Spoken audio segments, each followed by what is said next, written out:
माता का आग्रह था तो। आग्रह नहीं, प्रेम। माता के घर से कहीं कोई पुत्री खाली हाथ जा सकती है? राम, पुत्री ने माता की आज्ञा मानी। राम, अब तुम मेरी आज्ञा मानो। सीता को दंडकारण्य जैसे भयावह स्थान पर मत ले जाओ, ये उनके लिए सुरक्षित नहीं है। आर्य, मेरी दृष्टि में आपका भय अनुचित है। मैंने स्वयं सीता का तेज और संकल्प देखा है। जिस यात्रा पर ये दोनों जा रहे हैं, वह सीता को राम की सुरक्षा की नहीं, परंतु राम को सीता के साथ और संकल्प की आवश्यकता है। राम के शौर्य और सीता के पतिव्रता धर्म के साथ ये कोई भी संकट पार कर सकते हैं। ऋषिवर, आपके प्रेम और आतिथ्य का मैं बहुत आभारी हूं, किंतु कर्तव्य की पुकार है, जाना ही होगा। दंडकारण्य के कुछ ऋषियों को मैंने सहायता का वचन दिया था। आस बांधकर उन्हें तोड़ने का महापाप मैं नहीं कर सकता ऋषिवर। विदा दीजिए ऋषिवर, और आशीर्वाद भी। संध्या होने को है। इस बार में दंडकारण्य जाना उचित नहीं है। आज तुम सब यहीं रुक जाओ। कल भोर में नए सूर्योदय के साथ नई यात्रा प्रारंभ करना। जैसे आपकी आज्ञा ऋषिवर।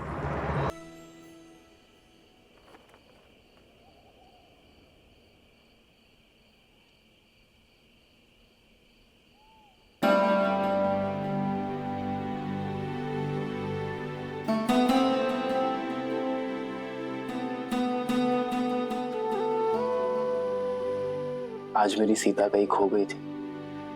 आपके सामने ही तो। मुझे तो साक्षात देवी लक्ष्मी दिखाई दे रही है। इतनी अद्भुत उपमा मत दीजिए आर्य। मैं केवल सीता हूँ, अपने वनवासी राम की साधारण पत्नी। तुम्हारी यही असाधारणता, तुम्हारा समर्पण तुम्हें असाधारण से परे बनाते हैं सीता। पवित्रता और सौंदर्य का संगम हो तुम। सच में तुम्हें पाना मेरा सौभाग्य है सीता।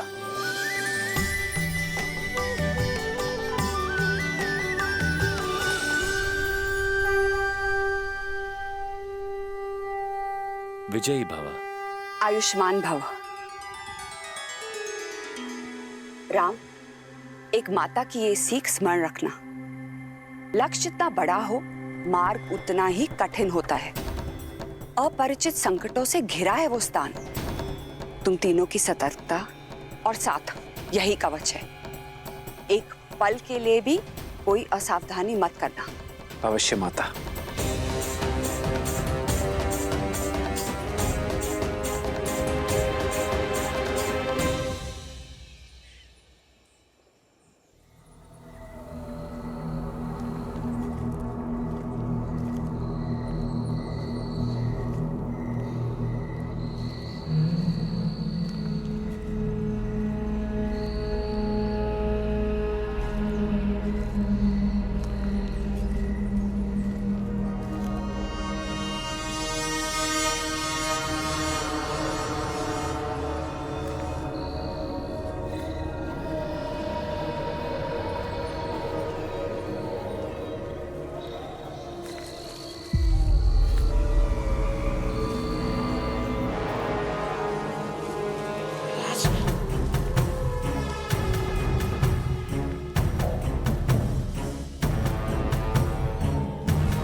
सीते,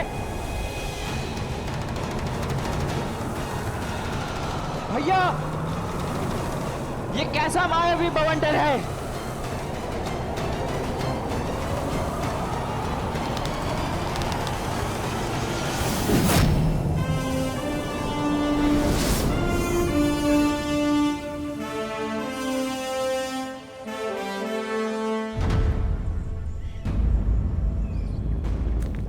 भैया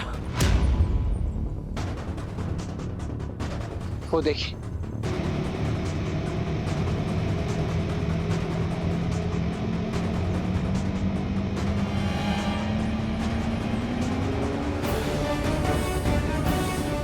वो महापापी विराट नव युवतियों को ही अपना लक्ष्य बनाता है।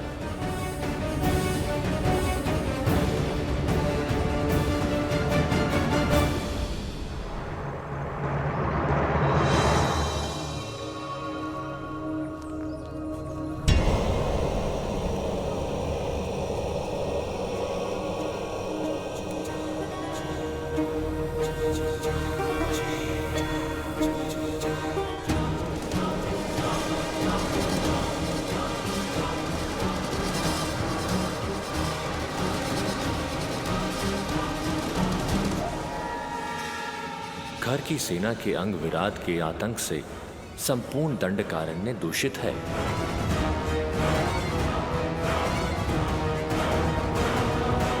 ना जाने कितने ही मनुष्यों को लील गया होगा ये महापापी। इसे अवसर नहीं, अंत की आवश्यकता है। हमें विराट का संहार करना ही होगा लक्ष्मण।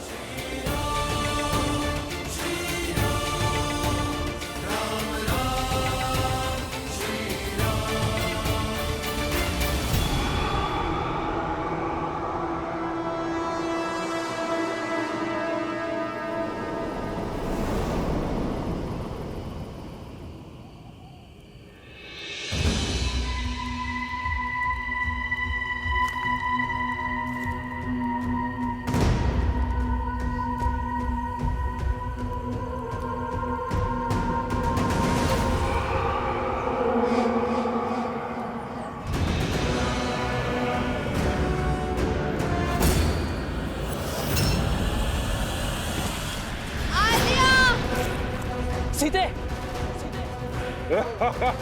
श्री राम, भैया लक्ष्मण रक्षा कीजिए।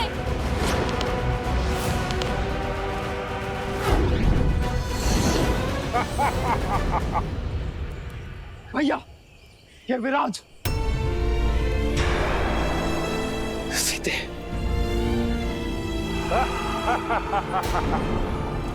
आद्या, भैया लक्ष्मण रक्षा कीजिए।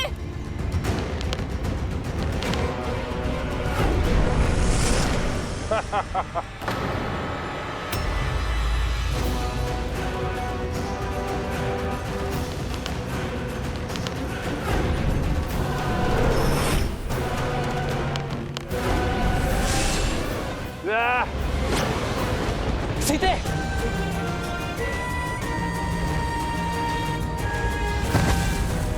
सीते, उठो सीते।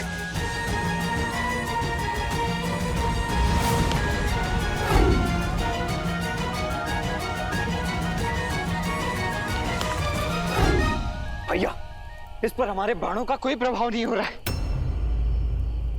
मेरे आहार के बीच बाधा बनने आए हो? पहले तुम्हारा अंत होगा।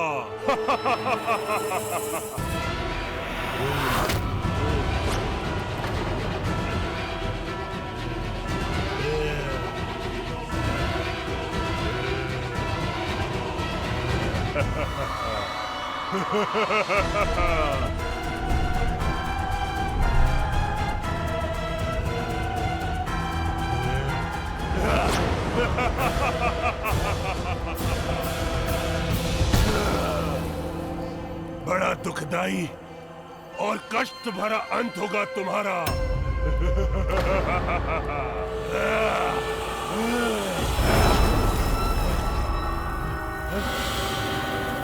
भैया इस दुष्ट पर तो हमारे समस्त शस्त्र प्रभावहीन है। अब हम करें तो करें क्या? एक वीर का सबसे बड़ा शस्त्र स्वयं उसका बल होता है लक्ष्मण। लक्ष्मण, मल्ल युद्ध का प्रशिक्षण स्मरण है ना?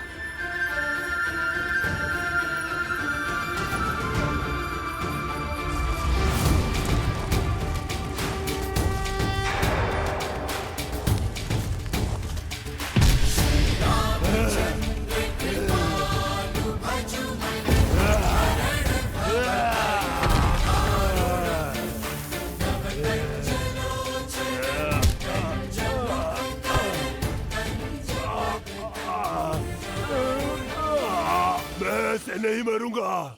मुझे श्राप मिला है। मेरा मोक्ष ऐसे नहीं होगा। कोई लाभ नहीं है इस सब करने से।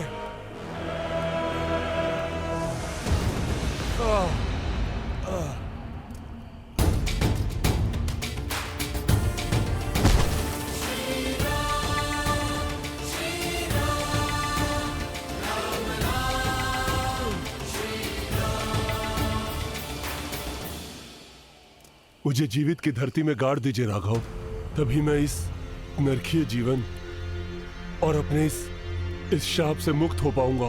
कैसा शाप मिला है तुम्हें विराट? अपना परिचय दो।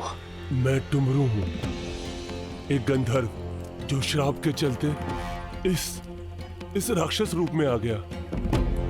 काम के मध में चूर होके मैंने कुबेर की पुत्र वधू रंभा पर कुदृष्टि डाली थी। कुबेर की सभा में उसके पति के पास ले जाने के स्थान पर मैंने उसका अपहरण कर उससे विवाह करने का प्रयत्न किया, जिसके दंड के रूप में कुबेर ने मुझे स्त्रियों के अपहरण करने वाला राक्षस बनने का श्राप दिया। और मोक्ष का केवल एक ही मार्ग था, श्री राम, जो मेरा उद्धार करे।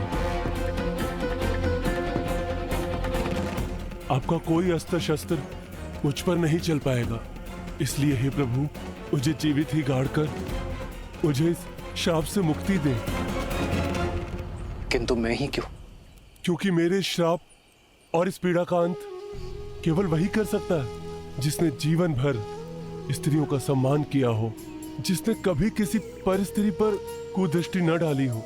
मैंने मोक्ष की इच्छा से न जाने कितने ऋषि मुनि और देवों के दरवाजे खटखटाए, किंतु सभी के मन में किसी न किसी पराई स्त्री के लिए काम अवश्य जागा था। प्रभु राघव, इस संसार में केवल आप हैं जो पवित्र हैं, इसलिए हे राम, मेरी सहायता कीजिए, मुझे श्राप से मुक्ति दिलाइए। टुमरू, तुम्हारा जीवन समस्त संसार के लिए एक सीख है। स्त्रियों के सम्मान, उनके आदर का पाठ पढ़ाने वाला अध्याय है। मुझे तुम पर दया आती है टुमरू, और मैं तुम्हारी पीड़ा को भी समझता हूं। इसलिए मैं तुम्हें तुम्हारी मुक्ति में सहायता अवश्य करूंगा।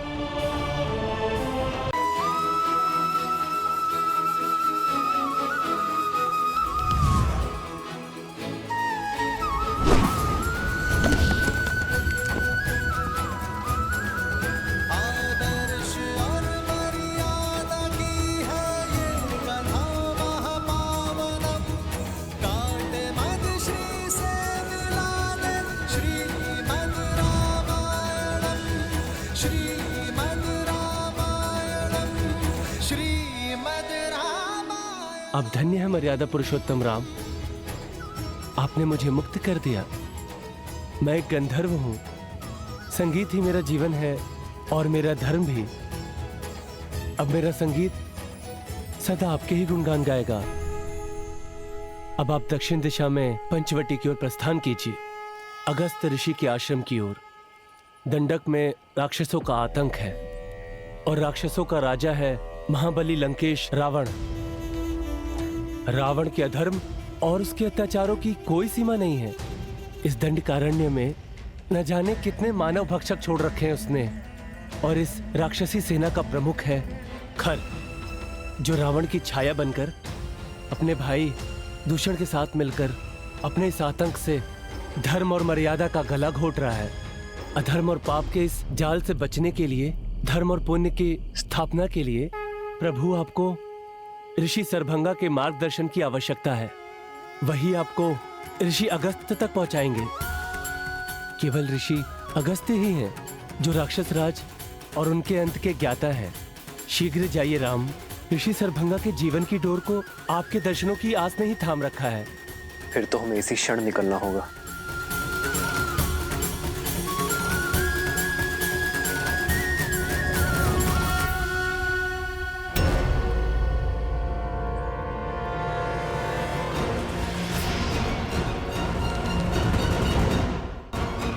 ठहरो लक्ष्मण। भैया, ये अवश्य ही राक्षसों का कोई गुप्तचर है। इससे पूर्व कि ये अपने साथियों को हमारी सूचना दे, मुझे इसका अंत कर देने दीजिए। लक्ष्मण, भागते हुए पर वार करना धर्म के विरुद्ध है लक्ष्मण।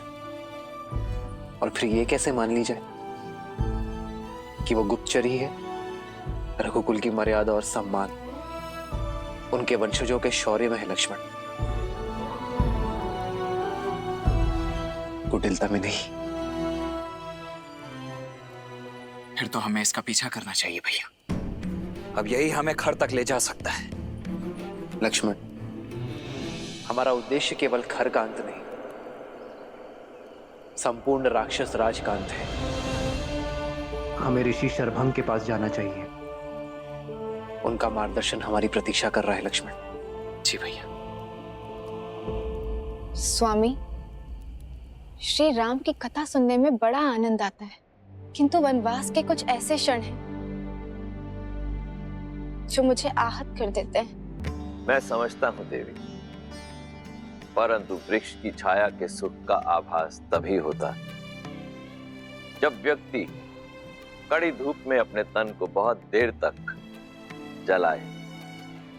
ये प्रसंग संसार के लिए इसलिए आवश्यक है क्योंकि ये संसार को ये शिक्षा देते हैं कि पीड़ा एक बहुत बड़े उद्देश्य की पूर्ति का साधन भी होती।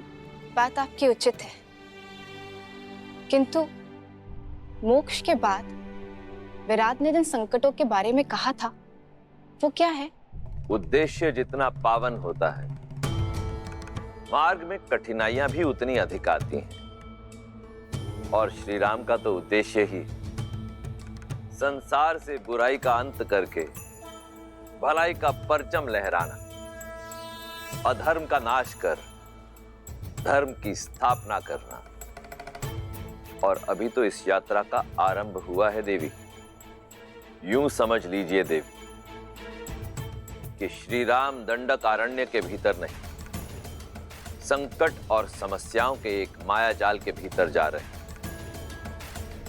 विराट तो केवल एक श्राप के कारण दानव बना, परंतु ऐसे कई दुष्ट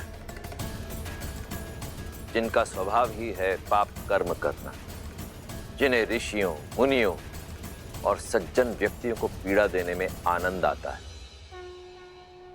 उनका अंत भी तो श्री राम को ही करना है। भगवान विष्णु के अवतार के लिए भला क्या कठिन हो सकता है?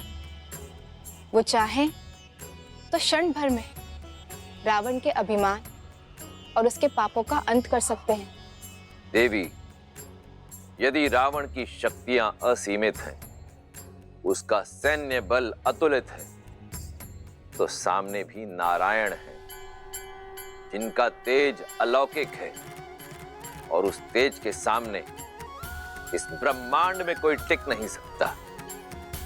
परंतु ये मत भूलिए कि इस समय राम के रूप में नारायण मनुष्य रूप में अवतरित हुए, और उन्हें जो भी करना होगा वो मनुष्य जीवन की सीमाओं में बंधकर ही करना होगा, मर्यादा में रहकर करना होगा, क्योंकि ये मर्यादा ही तो है जो श्री राम को इस धरती लोक का निवासी बनाती है, मनुष्य बनाती है। वो मनुष्य जिसे पीड़ा भी होगी, जिसे कठिनाइयों का सामना भी करना होगा, जिसके शत्रु भी बनेंगे।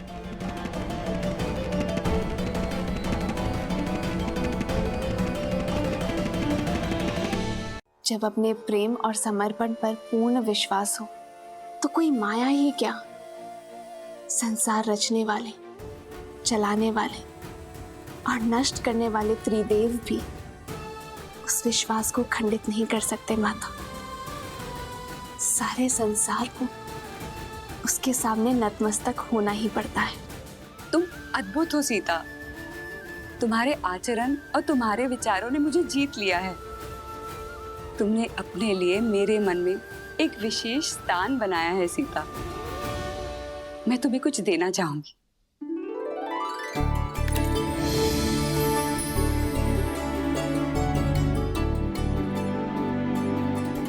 ये दिव्य आभूषण लो सीता। ये मैंने स्वयं देवताओं से प्राप्त किए हैं। नहीं माता, मैं कैसे? माता बोलकर माँ की दी हुई भेंट अस्वीकार कैसे कर सकती हो? माता पिता के दी हुए आभूषण भविष्य में संकट आने पर पुत्री का सहारा बन सकते हैं। ये भविष्य में आने वाले संकट में तुम्हारी सहायता करेंगे सीता।